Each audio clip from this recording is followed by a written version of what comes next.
We are opposed around the world by a monolithic and ruthless conspiracy that relies primarily on covert means for expanding its sphere of influence.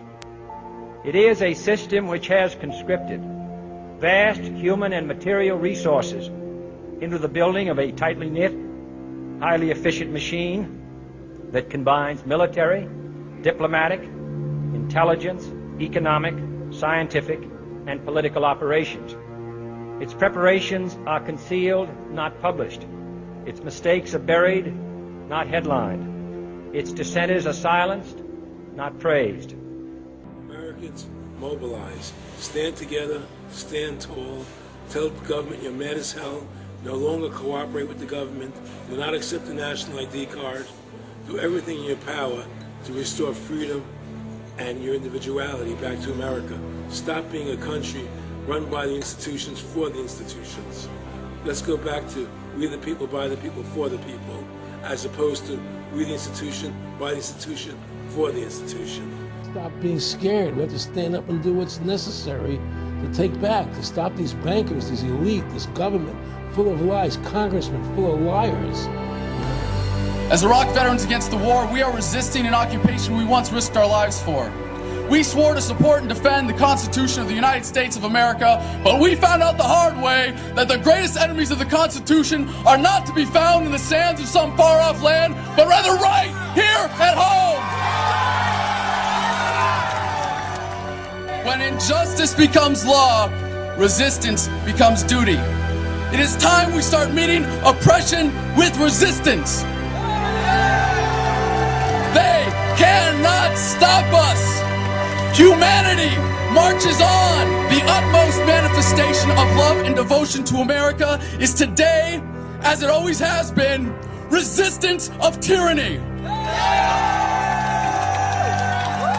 Resist we must, and resist we will. We will not be silent. We will not obey. We will not let our government destroy our humanity. We will not wait another moment in fear to stand up for what we know to be right. It is time we start meeting oppression with resistance. Northwoods, explain that really quick. This is 1962, the Joint Chiefs of Staff signed a document that was planning on having fake attacks on American civilians and blaming it on the Cubans to get us to go to war with Cuba. They were going to blow up a drone jetliner. They were going to send a jet into the air and blow it up. Oh my God. And blame the Cubans for it and get us to go to war with Cuba. Planning on having fake attacks on American civilians. The time when the operation of the machine becomes so odious, makes you so sick at heart that you can't take part. You can't even passively take part. And you've got to put your bodies upon the gears and upon the wheels, upon the levers, upon all the apparatus, and you've got to make it stop.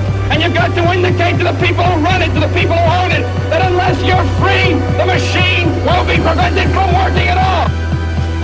I served with Kilo Company, 3rd Battalion, 8th Marines as an automatic machine gunner.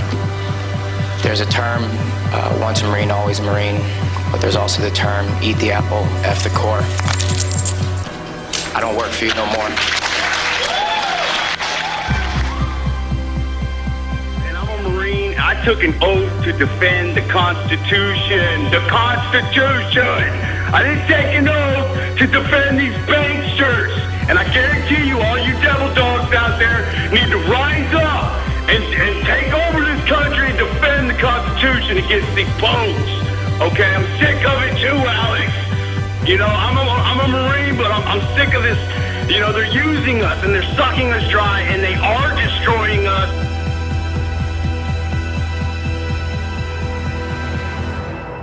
people should not be afraid of their governments. Governments should be afraid of their people. Councils of government, we must guard against the acquisition of unwarranted influence, whether sought or unsought, by the military-industrial complex.